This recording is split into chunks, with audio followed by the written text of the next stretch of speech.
Bienvenue sur « Les histoires anonymes », la chaîne YouTube où les récits fascinants se mêlent à l'histoire d'Ange. Ici, nous plongeons dans un monde où les décisions peuvent changer le cours de tout. À travers une série captivante d'histoires anonymes, nous explorons les choix et les dilemmes auxquels Ange est confronté. À chaque tournant, vous serez invité à vous mettre à la place d'Ange, à ressentir les émotions qui l'animent et à décider du chemin qu'il devrait emprunter. Relever les défis de la vie quotidienne, faire face à des dilemmes moraux et choisir entre différentes options, tout cela fait partie de l'expérience immersive que nous vous offrons. Chaque décision que vous prendrez avec Ange influencera le déroulement de l'histoire, ce qui nous conduira à des conclusions variées et parfois surprenantes. Alors, asseyez-vous confortablement et préparez-vous à être transporté dans des mondes d'émotions, de choix cruciaux et de retournements inattendus. Les histoires anonymes ne sont pas seulement des récits, mais des voyages interactifs qui mettront à l'épreuve votre réflexion et votre empathie. N'oubliez pas de vous abonner à la chaîne, de liker, commenter, partager et d'activer la cloche de notification pour ne rater aucune des vidéos. C'est parti. Bonjour. Je m'appelle Ange, marié et père de famille. J'ai un boulot qui me permet de prendre soin de ma petite famille. Je me garde de dévoiler la profession pour ne pas donner des pistes aux lecteurs. Nous sommes au nombre de 7 employés dans notre service, y compris notre supérieur directeur, dont 5 hommes et 2 femmes. Hommes comme femmes, nous sommes tous des mariés avec ou sans enfants. Il y a une collègue qui est chrétienne, mariée légalement et religieusement. Elle s'est mariée il y a bientôt 5 ans, mais malheureusement elle et son mari n'ont toujours pas d'enfants. Elle n'est jamais tombée enceinte. Des fois, dans nos causeries, elle ne cache pas son problème, le fait qu'elle ne tombe toujours pas enceinte malgré les efforts de son mari et elle. En un mot, elle ne cache pas la situation de leur couple en espérant trouver une solution. Elle et son mari ont déjà tout essayé, prière, médecine moderne et traditionnelle. Ils ne sont pas restés les bras croisés, ils ont vraiment cherché la solution en vain. Il y a de cela 5 mois, ma collègue en question a commencé par avoir envers moi des comportements surprenants, des comportements qui ne relèvent pas d'une femme mariée. Tout le temps, elle quitte son bureau pour me tenir compagnie dans le mien, que ça soit à une heure de travail ou de pause. Elle m'achète à manger presque tous les jours ou prépare de la nourriture à la maison à la pause qu'elle m'apporte au boulot. Je rappelle que dans notre service, nous passons tous les heures de pause dans les locaux du service et rentrons chacun chez lui à la descente le soir, à l'exception de la collègue en question, car sa maison n'est pas loin du lieu de travail. Ce qui lui permet de rentrer à la pause de 12h30, mais depuis 5 mois, elle ne rentre plus à moins qu'elle a planifié me préparer à manger à midi. Elle passe toute la pause avec moi dans mon bureau à 2 ou en compagnie d'autres collègues. Souvent on se retrouve à 2 dans mon bureau à parler de tout et de rien. Elle me raconte des histoires drôles aux plus sérieuses.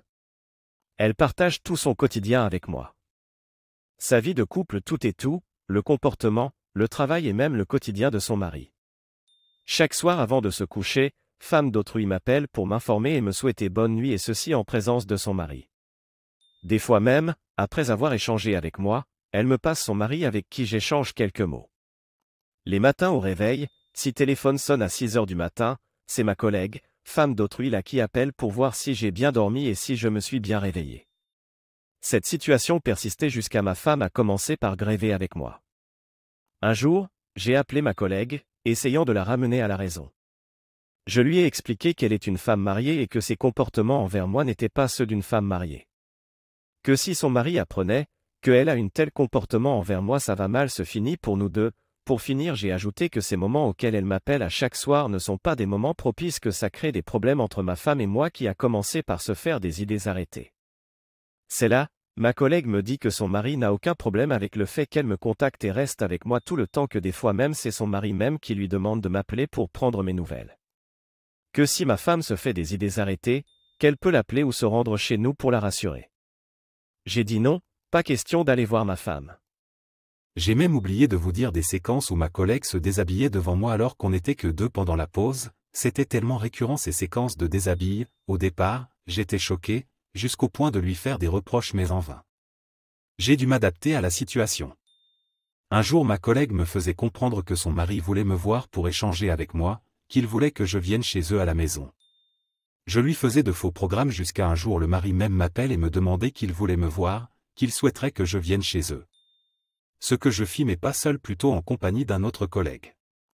Arrivés, ils nous ont bien reçus, repas, bavardage, boissons, c'était bien sympa, mais le mari ne m'a rien dit de particulier jusqu'à ce que nous demandons à partir. Le lendemain matin au boulot, ma collègue me faisait savoir que son mari ne savait pas comment sortir le sujet pour lequel il voulait me voir devant notre collègue qui l'accompagnait, qu'il désire que je revienne le soir mais seul. Ce que je fis. Chers amis, c'est comme ça que ma collègue et son mari me faisaient comprendre que le mari était stérile et du coup ma collègue ne pouvait tomber enceinte. Ils veulent que je puisse avoir des rapports avec ma collègue jusqu'à ce qu'elle tombe enceinte. Que si j'accepte, la récompense vraiment, moi-même je serai dépassé. J'ai dit d'accord, que je vais réfléchir et leur donner une suite. Je suis rentré chez moi.